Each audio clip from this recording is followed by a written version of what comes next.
Hello, this presentation is over actinic keratosis and squamous cell carcinoma. So first, I'm going to go over the history, physical exam, onset, risk factors, description of the rash and hallmark symptoms. As you'll see, there are a couple pictures on this slide of squamous cell carcinoma and actinic keratosis. So first off, it starts as actinic keratosis. You can first show up to an appointment with a presentation of small rough spots on the skin that are often better felt than seen, and they feel like you're rubbing sandpaper. They can be erythematous, flat papules, or thin plaques with a characteristic rough, gritty scale. And a lot of times this will turn into squamous cell carcinoma, which appears as a firm red nodule, a flat sore with a scaly crest, or a new onset sore or raised area on an old scar or ulcer.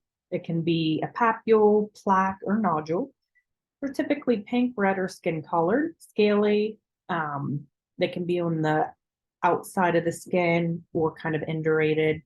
They're lesions that feel thick and firm, and they may present as a cutaneous horn. They may also be friable, so very easy for them to bleed if they're being messed with. They could be itchy and tender.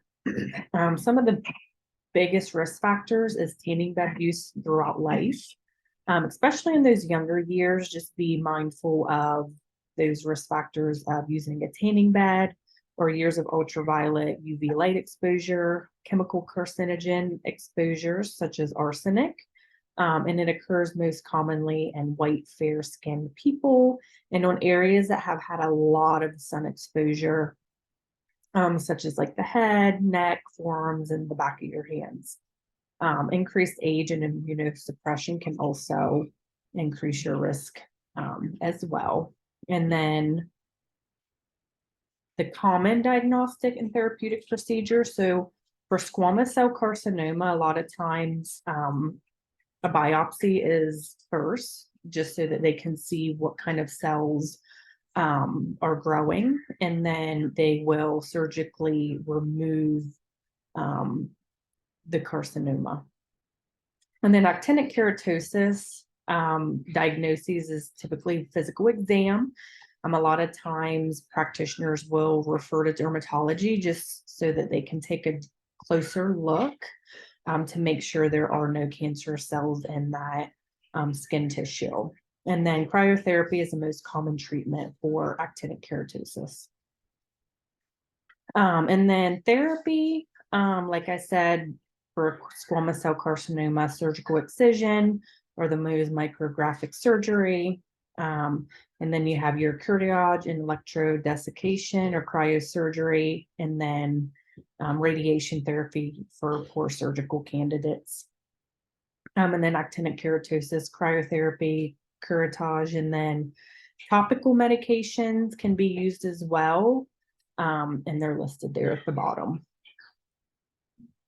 When a patient presents with squamous cell carcinoma of the nail, it's typically known as within situ or invasive squamous cell, and then conservative excision using the Mohs micrographic surgery has the best results for that. Otherwise, there is a high reoccurrence of that in the nail.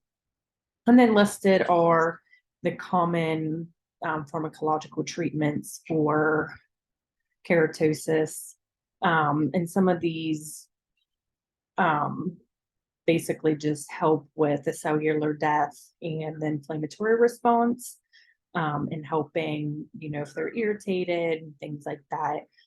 But when it comes to squamous cell carcinoma, it's going to be your first line treatment is removal of those cells. And then systemic diseases that would result if you have immunosuppressed patient, they're at higher risk for developing squamous cell carcinoma, and then also have a higher rate of it metastasizing elsewhere in the body. Other genetic syndromes such as xeroderma, pigmentosum, and albinism.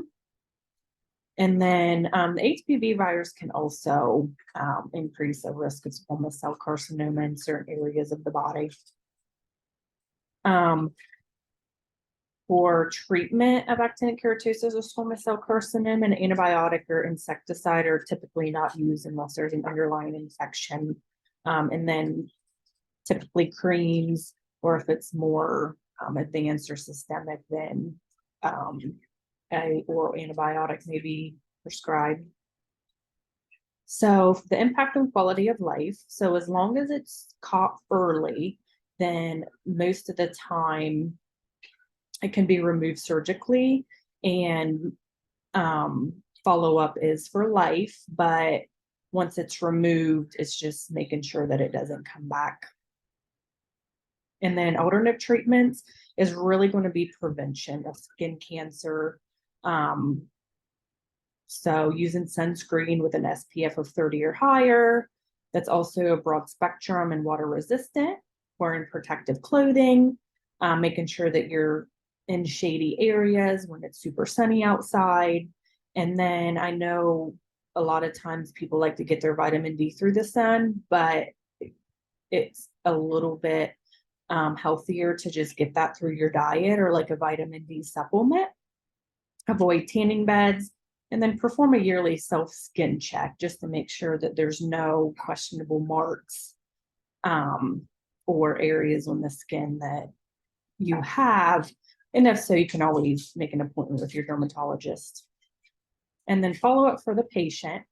Patients with actinic keratosis are at increased risk of developing other non-melanoma and melanoma skin cancers.